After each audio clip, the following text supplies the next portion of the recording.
খুলনা জেলা ক্রীড়াঙ্গনে একটি বিশাল আকারে আবির্ভাব ঘটেছিল। আমাদের ছোটবেলায় আমার বাবার এবং আমাদের চাচাদের হাত ধরে আমার খুলনা স্টেডিয়ামে আগমন।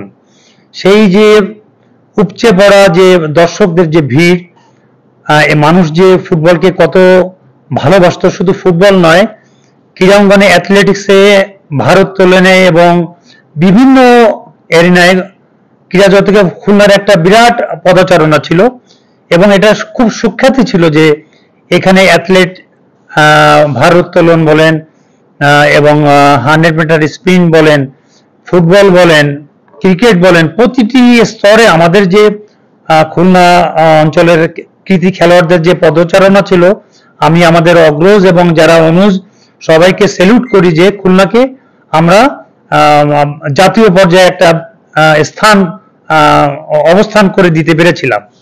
সেই জায়গাটা আজকে টোটালি আমার কাছে মনে হয় যে খুলনা যে খেলাধুলা নাই বললেই চলে।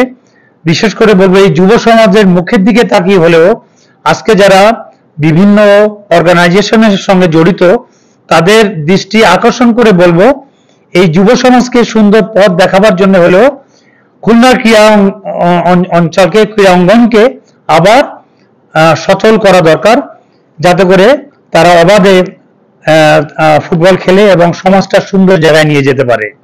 আমি আমার জীবদ্দশায় জাতীয় পর্যায়ে বাংলাদেশের পতাকাকে বুকে ধারণ করে বাংলাদেশের ক্যাপ্টেন্সি করেছি। এই খুলনার অঞ্চল থেকে খেলে যেই ওখানে আমরা স্থান করে নিয়েছি।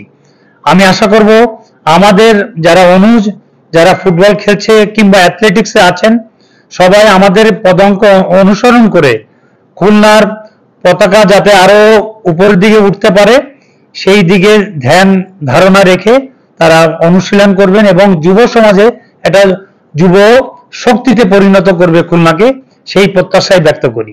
এই যে খুলনার জন্য দর্শক খেলাধুলা, এটার কারণটা কি?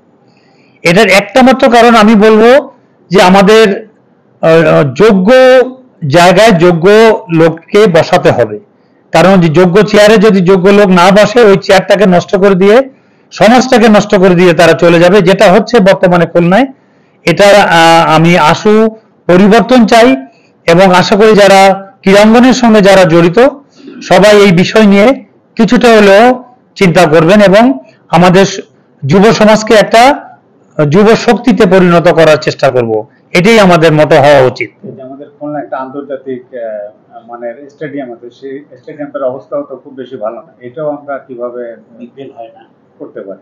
এটা আসলে এটা সচল করার জন্য আমি বলবো আমাদের যারা ক্রিকেট বোর্ডের সঙ্গে যারা জড়িত আছেন ওনাদের দৃষ্টি আকর্ষণ করেই বলবো, এখানে ওনারা চেষ্টা করলেই আশা করি আমাদের এই বিভাগীয় স্টেডিয়ামটা আবার সচল হবে এবং আমাদের যুব সমাজ আবার নতুন ভাবে জেগে উঠবে।